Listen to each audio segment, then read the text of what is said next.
Good afternoon, everyone. I know it's getting late, so I'm going to be quick as well. The company that I am the CEO of came up with the idea about 12 years ago to do herbal teas because we all grew up in Jamaica on peppermint and ginger and cerasee, but you couldn't get it because half the population is in Kingston and none of those things are growing here. So that was the idea, and the first problem we realized was that you can't get those products in Jamaica. You can't buy peppermint and ginger and cerasee in commercial quantities. But we persevered and we ended up importing these raw materials. And in a very short time, we found that the business was successful. We decided that a critical part of the business was to export and not rely on the Jamaican market. And so we looked at the Caribbean market, which is very much like ourselves. And so today, 50% of our sales are export. That means that in the last few years, when the economy has been down, in particular in Jamaica, our business has been able to grow. So I encourage you not to look at our little market, because it is a very small market with a very low per capita income. And it's very few businesses that can grow and become very strong just focusing on this market. After we had gotten started,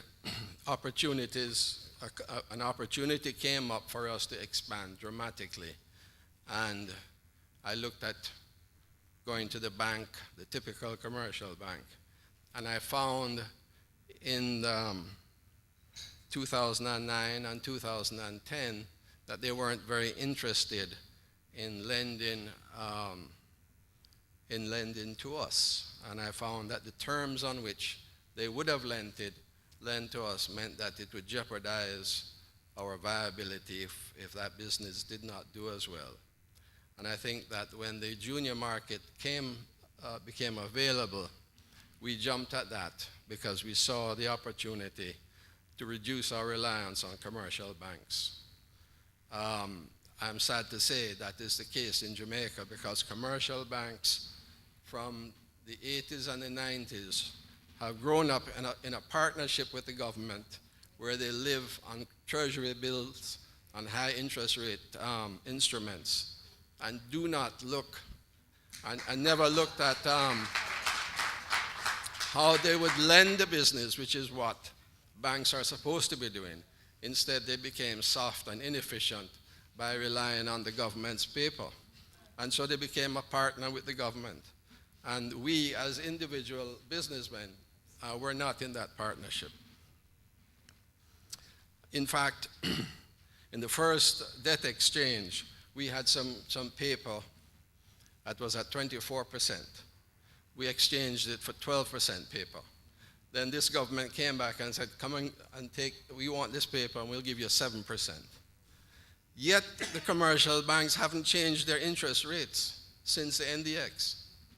So, it makes me realize that if you're going to start business, if you're going to be in a risky business, it is very hard to do that with lending from commercial banks.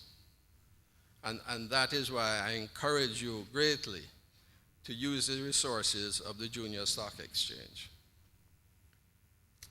One of the advantages of the Junior Stock Exchange is after you become public, the commercial banks now want to lend to you. And so life becomes easier. Then they're looking at you and saying you're a reliable customer and they give you the best interest rates. But still they're not yet where they should be. You're still borrowing at 14% and 15%. I don't know what businesses in the US could grow and develop with those types of interest rates. I believe that is the key problem that has faced Jamaica. The government overspending and having to borrow at extremely high interest rates, and the commercial banks on the same side saying, well, we will take this low-risk investment. And I think for the past 30 years, that has been the problem. that we have faced in Jamaica. Since we went public in 2010, one of the things we were able to do is invest in the ginger industry. And last year we bought about 400 tons of ginger, and we're able to put it aside and store it because we had the resources to do it. And this in turn has helped the agriculture industry a great deal.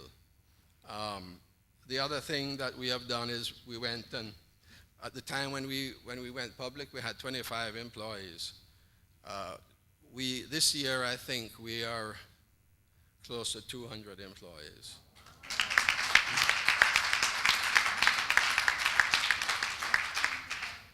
We invested in supermarkets that had closed down and gone out of business.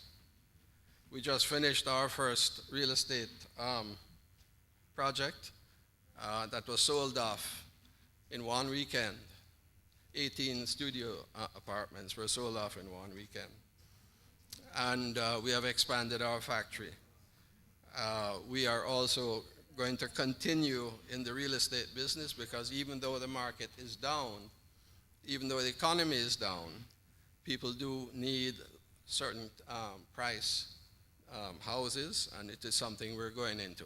It's not the tea business, but Jamaica is small and opportunities are out there, and we saw the opportunity for the retail business. I mean, for the real estate, we saw the opportunity for the retail, and we're releasing our second quarter results today, and I think you'll find that it is pretty good. So I think that that really summarizes what I want to get across is